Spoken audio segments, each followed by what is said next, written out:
Alhamdulillahilladzi hadana subul salam wa abhamana bi syari'atin nabiyil karim anna sayyidina wa nabiyyina Muhammadan abduhu wa rasuluh.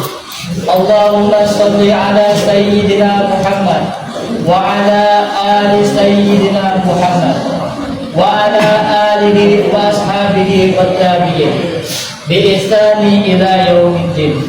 Amma ba'd, faya usimu wa nafsi bittaqwallahi wa ta'atihi la'allakum tuflihun. Qala Allah Ta'ala fil Qur'anil Karim, a'udzu billahi minasy syaithanir rajim. Bismillahirrahmanirrahim. Ya ayyuhalladzina amanu ittaqullaha haqqa tuqatih wa la tamutunna illa wa antum muslimun. Ma'asyiral muslimin, jamaah salat Jumat yang dirahmati oleh Allah Subhanahu wa taala.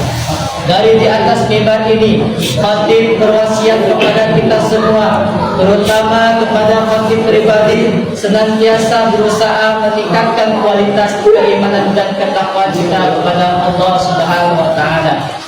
Takwa dalam artian yaitu melaksanakan semua kewajiban dan menjauhi segala larangan-larangannya. Ma'asyiral muslimin, jamaah salat Jumat yang dirahmati oleh Allah Subhanahu wa taala. Banyak ulama menyatakan bahwa setiap doa pasti dikabulkan oleh Allah Subhanahu wa taala. Berdasarkan penafsiran mereka terhadap Al-Qur'an dalam surat Al-Mu'min ayat 60. A'udzu billahi minasy syaithanir rajim. Bismillahirrahmanirrahim. Ud'uni astajib lakum. Artinya, berdoalah kalian kepadaku, niscaya akan kukabulkan doamu. Namun di sisi lain, para ulama juga sering berbicara tentang hal-hal dapat mengakibatkan tertolaknya doa. Sebagaimana Rasulullah sendiri pernah mengatakan bahwa sesungguhnya Allah tidak akan mengabulkan doa dari orang yang hatinya lalai. Artinya sebetulnya tidak ada doa pasti dikabulkan oleh Allah karena sebab-sebab tertentu yang menghalanginya. Sehubungan dengan hal itu, Alama Sayyid Abdullah Alawi Al-Haddad dalam kitabnya berjudul Nafaisul Ulumiyah fi Al-Masail Sufiyah menjelaskan ada 5 perkara yang merintangi terkabulnya, yaitu doa. Seseorang bisa saja tidak dikabulkan oleh Allah dengan karena terhalang rintangan-rintangan tertentu, seperti memakan makanan haram, memakai pakaian haram, tak henti-hentinya menzalimi orang lain, atau doa dipanjatkan dengan hati yang layak kepada Allah. Sebagaimana disinggung Rasulullah SAW, ketahuilah oleh kalian semua, sesungguhnya Allah tidak akan mengabulkan doa dari seorang hatinya lain atau rintangan itu karena telah memutuskan dari silaturahim. Ma'asyiral muslimin, jamaah salat Jumat yang dirahmati oleh Allah Subhanahu wa taala. Dari kutipan di atas sebagai diuraikan 5 perkara yang dapat merintangi terkabulnya doa sebagai berikut. Yang pertama yaitu memakan makanan haram dan menggunakan pakaian haram. Darah daging kita berasal dari apa yang kita makan. Doa yang darah dan dagingnya berasal dari rezeki yang haram akan merintangi doa itu sampai kepada Allah Subhanahu wa taala. Demikian pula apabila pakaian kita merupakan barang haram, maka Allah akan menolak doa itu. Oleh karena itu, siapapun yang menginginkan doanya diterima Allah, maka hendaknya ia menjauhkan diri dari mengkonsumsi memakan pakaian haram, baik secara haram dan zatnya atau karena proses mendapatkannya. Hal ini sesuai dengan hadis Rasulullah SAW diriwayatkan Abu Hurairah sebagai berikut. Summa dabara rajul yutilu safar as'asa akbara yamudda yadayhi ila sama ya rabba wa man amukul haram wa masrabul haram wa man rasulul haram wa udiya bil haram fa anna yustajabu lidzalika. Artinya Nabi SAW telah menceritakan seorang laki-laki yang telah menempuh perjalanan jauh sehingga rambut kusut dan berdebu. Orang itu mengangkat tangan ke langit seraya berdoa, wahai Tuhanku, wahai Tuhanku. Padahal makanan dari barang haram, minuman dari haram, pakaian dari haram, yang diberi makanan dari haram, maka bagaimana Allah akan mengabulkan doanya? Hadis riwayat Muslim. Kedua, tak henti-hentinya menjalin doa orang lain. Allah sangat memperhitungkan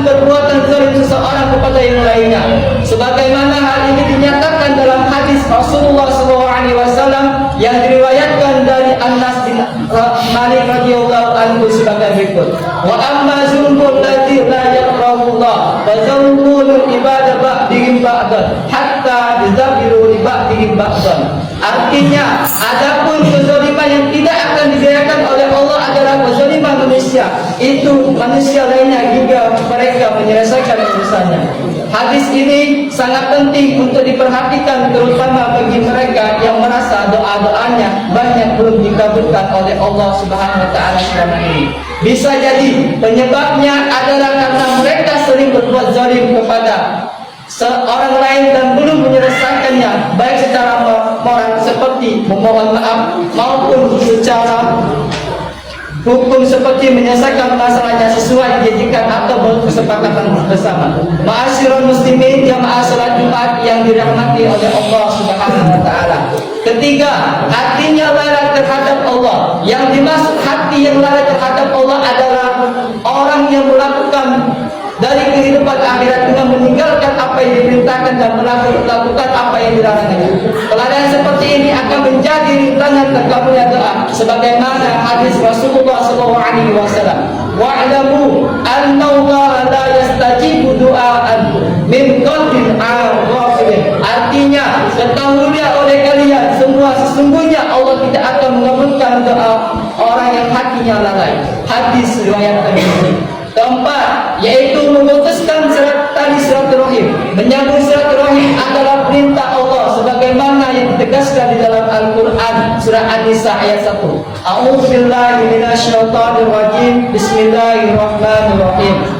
Ya ayyuhan nasu taqu rabbakumul ladzi khalaqakum min nafsin wahidatin wa khalaqa minha zawjaha wa bassa minhuma rijalan katsiran wa nisaa wattaqullaha alladzi tasaaluna bihi wal arham innallaha kana 'alaikum raqiba. Artinya, wahai sekalian manusia, bertakwalah kalian kepada Tuhan yang telah menciptakan kamu dari seorang diri, dan daripada Tuhan menciptakan istrinya, dan dari keduanya Allah memperkebiak-biakkan laki-laki perempuan yang baik, dan bertakwalah kepada Allah yang dengan mempergunakan namanya kamu saling meminta satu sama lain dan pelihara hubungan silaturahmi.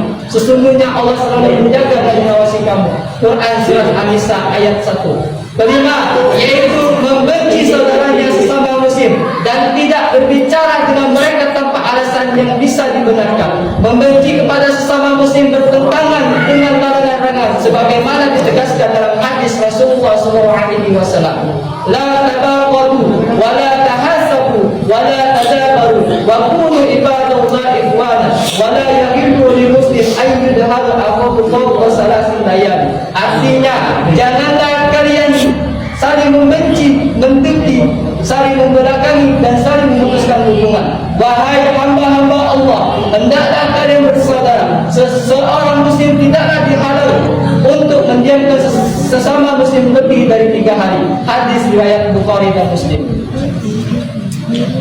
Sangat jelas bahwa membenci sesama muslim hingga putus komunikasi selama 3 hari saja sudah merupakan pelanggaran terhadap larangan-larangan agama. Pelanggaran semacam ini menunjukkan lalainya hati dan dari mentaati perintah-perintah dan larangan-larangan Allah Subhanahu wa taala yang bisa berakibat tertolaknya doa hingga Allah tidak akan mengabulkan doanya. Ma'asyiral muslimin jamaah salat Jumat yang dirahmati oleh Allah Subhanahu wa taala. Demikian kelima perkara yang dapat merintangi terkabulnya doa kepada Allah Subhanahu wa taala.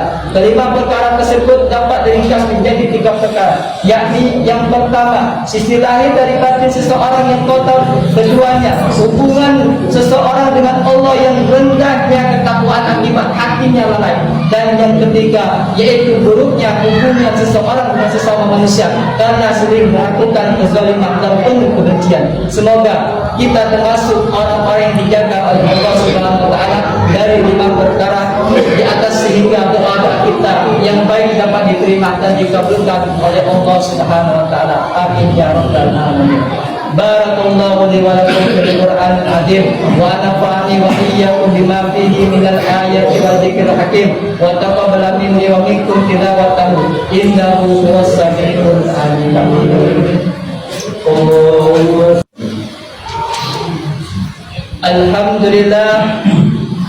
Alhamdulillah hamdan katsiran kama amar. Asyhadu an la ilaha illallah wahdahu la syarika lah.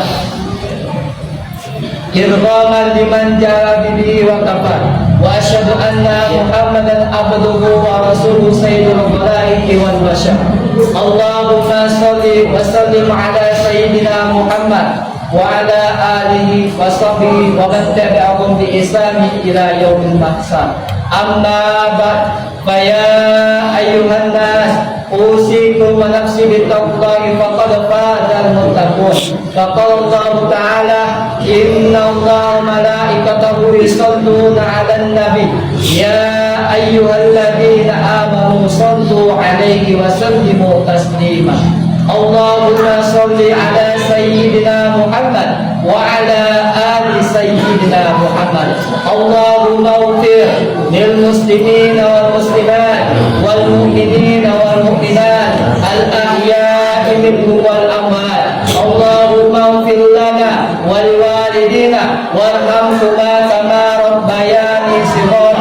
Allahumma dafa'anna al bala wal waba wal quruna wal zalazil wal mihad wa su'al fitani ma dhahara minha wa ma batan amsaladina Indonesia khasatan wa sa'ir buldan muslimina amma ya rabbal alamin. Allahumma arinal haqqa haqqa warzuqna tibaa wa arinal batila batila warzuqna tinaba. Rabbana atina fid dunya hasanah wa fil akhirati hasanah wa qina adzabannar. Ibadallah, innallaha ya'muru bil adli wal ihsan wa ita'i dzil qurba wa yanha 'anil fahsya'i wal munkari wal baghi ya'idukum la'allakum tadhakkarun. Wa dzkurullaha 'azima yadhkurkum washkuru 'ala ni'amihi yazidkum wa la dzikrullahi akbar.